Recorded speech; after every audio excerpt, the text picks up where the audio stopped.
to see this like really interesting panel discussion a few minutes ago, and what I was like really somehow intrigued and impressed by your part of the talk, what you said about like the differences between like how us from like people from Europe or whatever it means and people from the United States have a different views on privacy, and basically how your personal experience in like going there and trying to see what really is happening after the Snowden revelation. Can you like tell us a bit about that?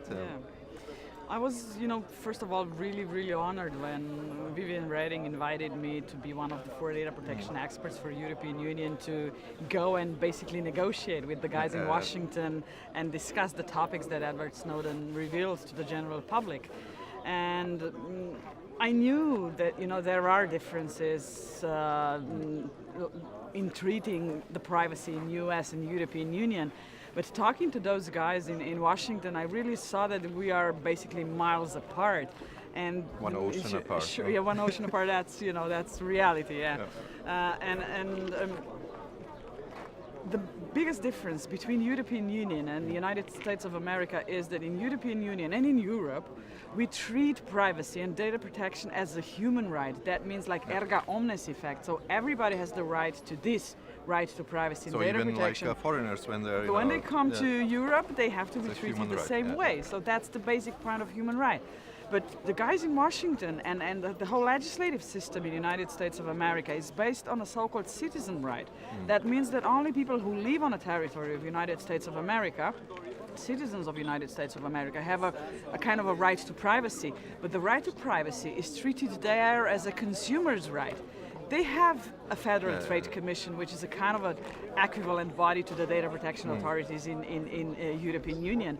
And they can go to Google, they can go to Amazon, Yahoo, Microsoft, they can do, a kind of an inspection. But they do not have a right to enter FBI, CIA, NSA, and those two biggest who have secret. A right? Nobody. This is. They are trying to establish a kind of an independent supervisory authorities, but it's still in an ongoing process. They do have a so-called FISA court, the court which is the only one who can allow NSA to wiretap, to gather the data. But the FISA court, my question was, how many times did the FISA court said no to the NSA? And they said, oops, never. So it's kind of a rubber stamp approval. Whatever NSA wants, the FISA court said and says it's okay. And in Europe, not just to talk badly about the United States of America. I was also president of the joint supervisory body of Europol. When the SWIFT affair was in the public a couple of years ago. And they said, oh, naughty Americans, they're gathering all the financial data from the SWIFT, and they go to the mirror server, to the Treasury Department of the United States of America. And for 2 years, it was a tug of war. We were negotiating whether it is okay that the NSA and the Treasury Department are getting all the financial information from Europe. And what did we achieve? A couple of years later, we signed an agreement with the United States of America, so-called TFTP agreement, in which we legalize basically everything what the United States did in the past, and Europol gained the authority to say to the United States of America whether the data from SWIFT can be transferred to the mirror server. And what's going on? United States of America are asking for all the SWIFT data from the 1st of January until the 31st of January, and Europol said yes. And this is like every month the same story, despite the fact that in the TFTP agreement you have implemented the so-called proportionality principle. Europol would have to ask why the United States are needed the information.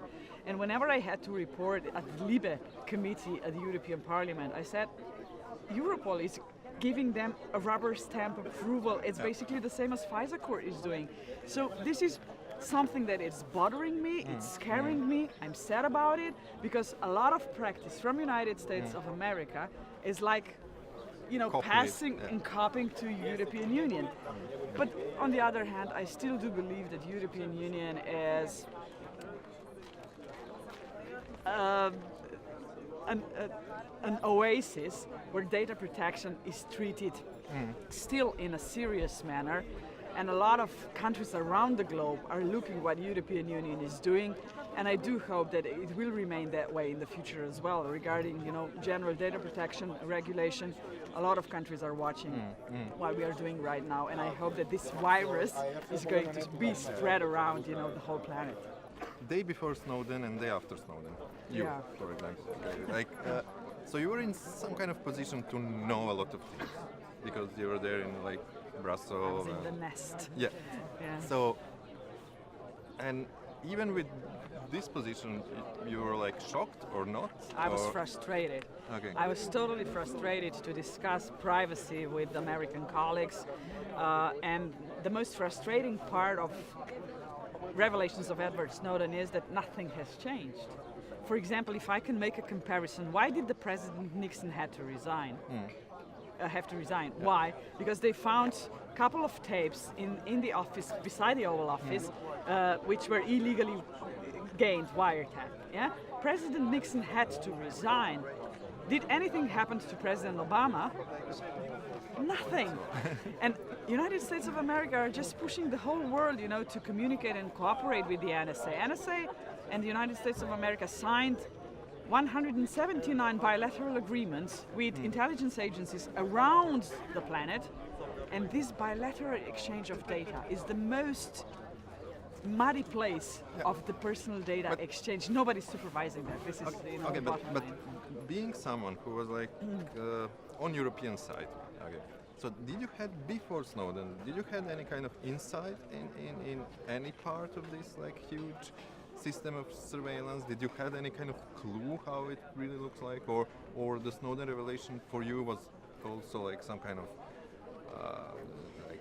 Yeah, I mean, everybody was speculating what's basically going on. Even, European intelligence agencies like BND, GCHQ, I mean, they're doing the same stuff. But the moment that I was really, really shocked was the massive data processing that they are doing. Why they are doing it? Because they can.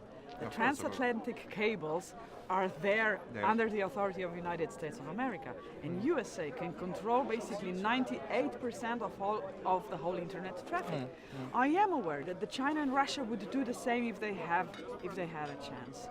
But United States of America are a democratic country. Please, at least talk to us. Let us discuss, the basic rules of data processing, of human rights. Let's talk proportionality principle. Let's discuss data minimization. Yeah. This is what I want them, to discuss openly and tell to the people what is necessary to do within the data processing and what is necessary to fight against terrorism.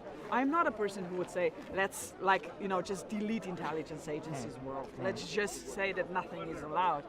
I am a realistic person. Yeah. I know that this can happen and it must be going on. But if we put ourselves into a position that we have to supervise 100%, basically the whole population of our planet, just to catch those 5% of the people who are harming our society, this is a Gauss scale we are discussing. And even we don't have a proof that it's yeah, really working. Sure. And when there I is no ask how clear many results. terrorist attacks were stopped before they happened, there were around 5,000 terrorist attacks around the planet Earth in the last couple of 5 years. How many did the United States of America stop together with partners? 21. So we have to know that we will never catch every single criminal. And despite the wish that we want to catch everybody, we have to be careful that we are not invading the human rights of 95% of innocent people. This is what we have to discuss.